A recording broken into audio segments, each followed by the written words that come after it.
I'm an associate professor of history here at MIT, and I teach South Asian history.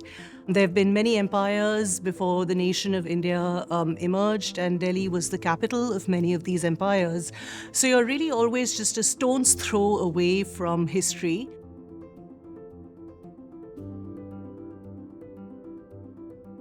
We grew up in Delhi, in India, which is where my father, who was interested in politics, ended up resigning early from the foreign services and, joined politics. My mother is a journalist, and we were taken across India all the time.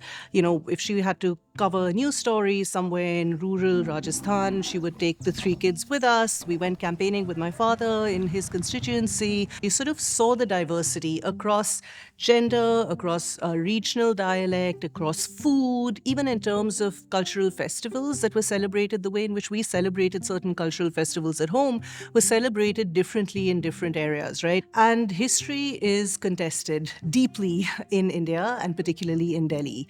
So I grew up around all of these conversations about history, about the contested nature of history. I came of age, I would say, in the 1990s, which was a time when India was going through a massive transition. The economy was moving from a closed socialist economy to an open economy that was allowing in the world's markets. And there were lots of anxieties over this change. What would it mean in terms of equality and inequality? Would inequality be exacerbated? Or, in fact, was this opening up a way to remove poverty from India? I loved history because it was my insight into understanding what was at stake for all these grown ups, arguing and impassioned about something. But what I loved doing as a kid was reading, and books were everywhere around us: fiction, nonfiction, newspapers.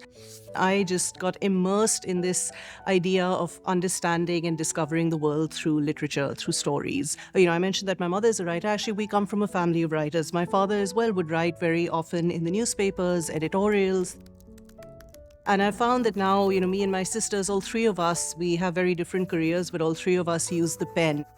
So I would say that in some ways, the inheritance has absolutely been about, reading and writing. Those are the two things that till today continue to bring us together as a family. I think I came to appreciate MIT more after having joined here and spent a few years here. MIT isn't somewhere that was known, for history or, the history department. Of course, once I joined, I realized that we have, the best historians in the country, in fact, from across the world here. I think what has really made me stay at MIT and really sort of made me come to appreciate MIT is how global MIT really is.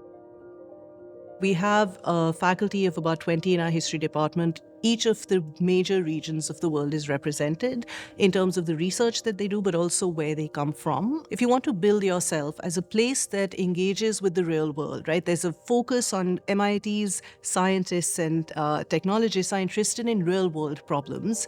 The real world is more than just Cambridge or America, right? It is the entire world. The success of being able to have conversations with others, right, and connect with others is because of this focus on the global scale and the real world impact of the research that we do.